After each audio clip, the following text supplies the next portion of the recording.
Assalamualaikum warahmatullahi wabarakatuh. Kita ketemu lagi pada materi pembelajaran seni lukis. Pada minggu yang lalu kita sudah belajar tentang materi seni lukis, tapi mungkin ada beberapa di antara kalian yang belum paham tentang materi yang saya jelaskan kemarin. Untuk itu pada kesempatan yang baik ini kita akan membahas lebih jauh, lebih detail tentang materi seni lukis. Oke, untuk mempersingkat waktu, Ibu akan membacakan beberapa pertanyaan yang sudah diajukan oleh beberapa orang temanmu. Pertanyaan yang pertama datang dari Zulfikar. Halo Zulfikar. Oke, pertanyaannya adalah lukisan kaca termasuk dalam karya seni 2 dimensi, 3 dimensi, relief atau batik? Pertanyaannya menarik ya. Lukisan kaca ini termasuk dalam karya seni 2 dimensi. Kenapa termasuk dalam karya seni 2 dimensi? Karena lukisan kaca ini berupa bidang. Nah, kalau bidang tentu saja memiliki ukuran panjang dan lebar. Makanya dikatakan 2 dimensi. Dimensi itu ukuran. Dan itu menjadi ciri karya seni 2 dimensi. Ciri yang kedua, karya seni 2 dimensi itu hanya bisa dilihat dari satu arah, yaitu depan. Coba kalian kalau melihat lukisan dari samping, kira-kira kelihatan enggak gambarnya, bentuknya? Enggak kan? Nah, itulah karya seni 2 dimensi. Dia hanya bisa dinikmati dari satu arah saja, yaitu depan. Demikian penjelasan saya. Zulfikar, paham ya? Oke, kita lanjut pertanyaan yang berikutnya. Next. Pertanyaan yang berikutnya datang dari Muhammad Aditya Nugroho. Halo Aditya. Aditya menanyakan tentang apa yang dimaksud dengan representatif dan non-representatif.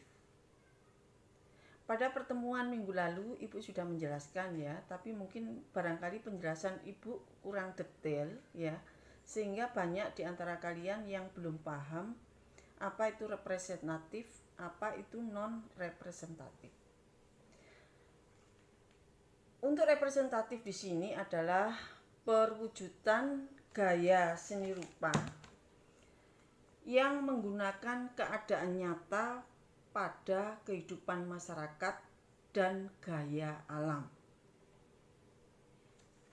Ini sesuai dengan buku yang kita pelajari, yaitu buku Seni Budaya kelas 9. Dalam gaya seni rupa ini ada tiga aliran, yaitu aliran naturalisme, realisme, dan romantisme. Semuanya menyajikan tentang keadaan nyata. Kalau naturalisme atau aliran naturalisme itu penggambarannya namanya aja naturalisme ya, berasal dari kata natural. Natural itu artinya alami atau sesuai dengan keadaan alam. Kemudian yang kedua, aliran yang bergaya representatif itu adalah realisme. Namanya realisme. Real atau real ya. Itu berarti kan nyata. Berarti aliran ini tanpa menambah atau mengurangi objek. Jadi sesuai dengan kenyataan hidup. Apa yang kita lihat, apa yang kita amati. Yang berikutnya adalah aliran romantisme. adalah aliran yang bersifat imajiner, ya. Jadi yang mementingkan keindahan. Oke, sekarang Ibu akan memberikan penjelasan tentang gaya non-representatif. Gaya non-representatif adalah suatu bentuk yang sulit untuk dikenal. Bentuk dasar dari gaya ini sudah meninggalkan bentuk aslinya.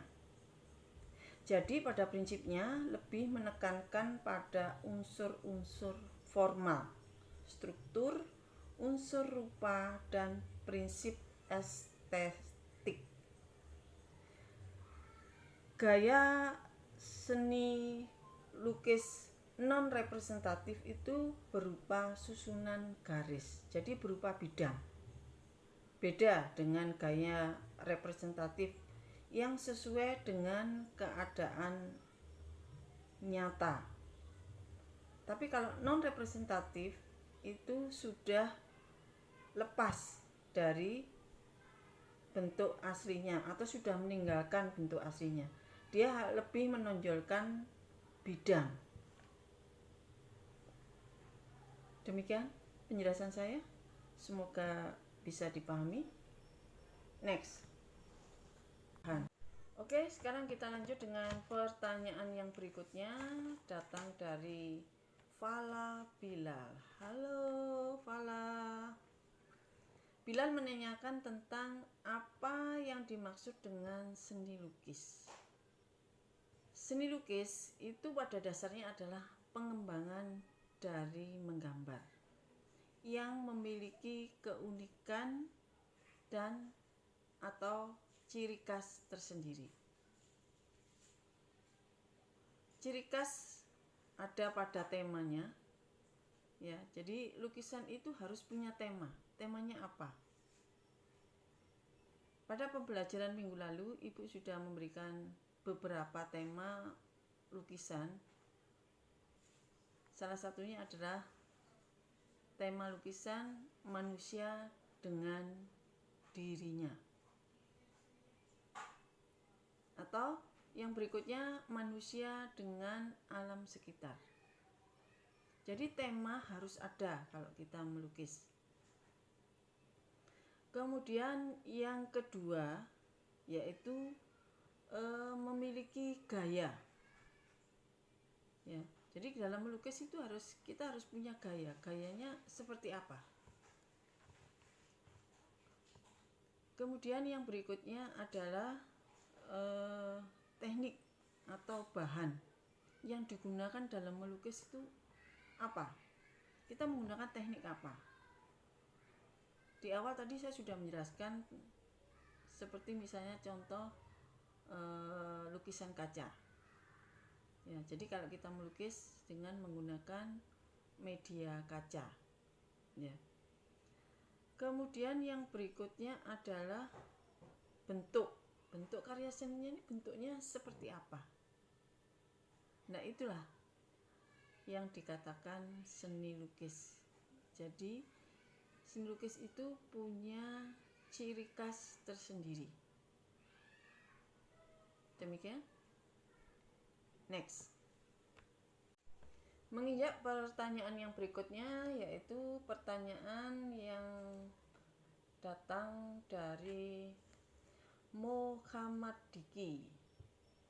Halo Muhammad Diki, pertanyaanmu cukup menarik, yaitu tentang bagaimana cara memunculkan gagasan dalam melukis. Ya, sebelum kita melukis tentunya kita harus punya gagasan, ya. Kita akan melukis apa? Tapi terkadang kita kesulitan untuk menentukan gagasan.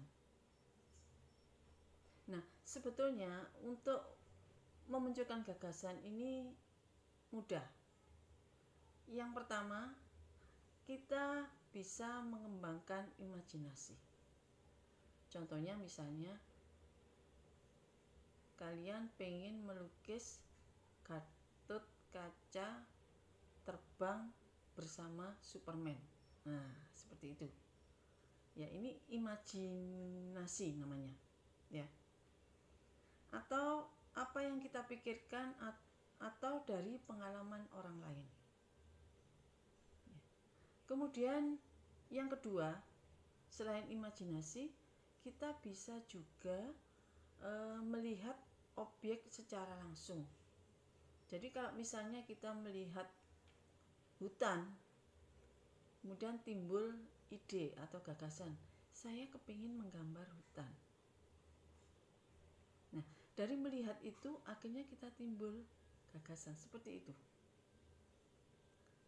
Kemudian yang berikutnya, kita bisa melihat buku, majalah, atau dari internet, serta dokumentasi lain tentang seni lukis. Ya, jadi sebetulnya banyak yang bisa memunculkan gagasan itu. Ya. Kemudian yang terakhir, kita bisa mengunjungi museum atau kegiatan seni lukis yang ada di sekitar kita. Ya. Jadi itu beberapa hal yang bisa kita jadikan ide atau gagasan ketika kita ingin melukis. Oke? Bagaimana? Jelas? Next. Oke. Sekarang kita sampai pada pertanyaan yang kelima. Pertanyaan kelima datang dari Rinda Dwi Pratiwi. Halo Rinda. Apa kabar? Ya, pertanyaanmu bagus dan cukup menarik ya. Rinda menanyakan tentang siapa pelukis pertama di Indonesia ya. Di Indonesia itu banyak memang pelukis ya. Tapi yang pertama kali adalah Raden Saleh ya. Beliau adalah seorang pelukis yang terkenal bukan hanya di Indonesia tapi juga di luar negeri. Ya. Beliau adalah seorang pelukis yang hidup pada zaman penjajahan Belanda. Kalian tahu Belanda menjajah Indonesia berapa tahun? 350 tahun. Ya.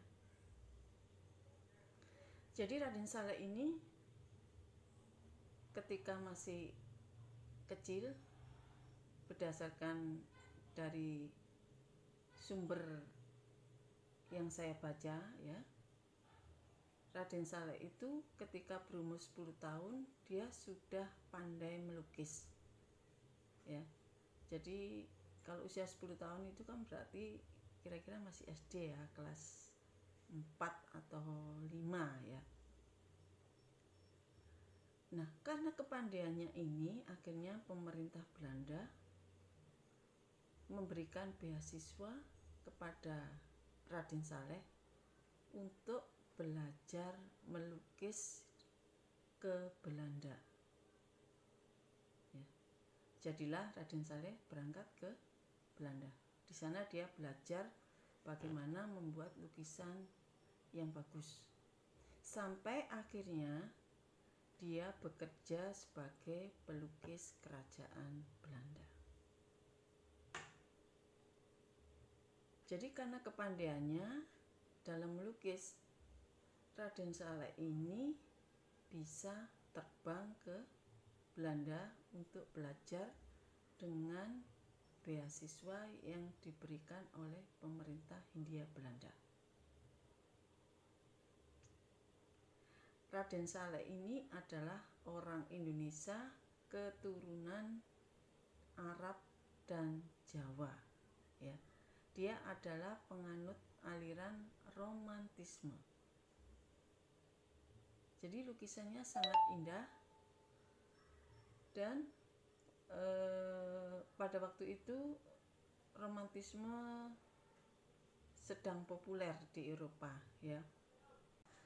Jadi Raden Saleh ini adalah seorang pelukis yang mempionirkan seni modern Indonesia karena dia bisa memadukan antara etnis Eropa dengan etnis Jawa. Demikian penjelasan saya. Oke, sampailah kita di akhir pembelajaran.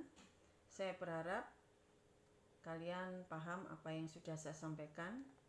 Kalaupun kalian belum paham, bisa membaca buku tentang materi yang saya sampaikan. atau melalui internet juga bisa ya. Dan itu akan banyak menambah wawasan bagi kalian supaya lebih paham lagi dengan materi ini ya. Materi seni lukis sudah selesai. Minggu depan kita akan ulangan. Saya minta semuanya mempelajari materi ini dengan baik supaya nanti ulangan bisa dikerjakan dengan baik ya. Terima kasih yang sudah mengirimkan pertanyaan. Yang belum bisa terjawab hari ini, next akan kita jawab lagi. Terima kasih atas perhatiannya. Wassalamualaikum warahmatullahi wabarakatuh.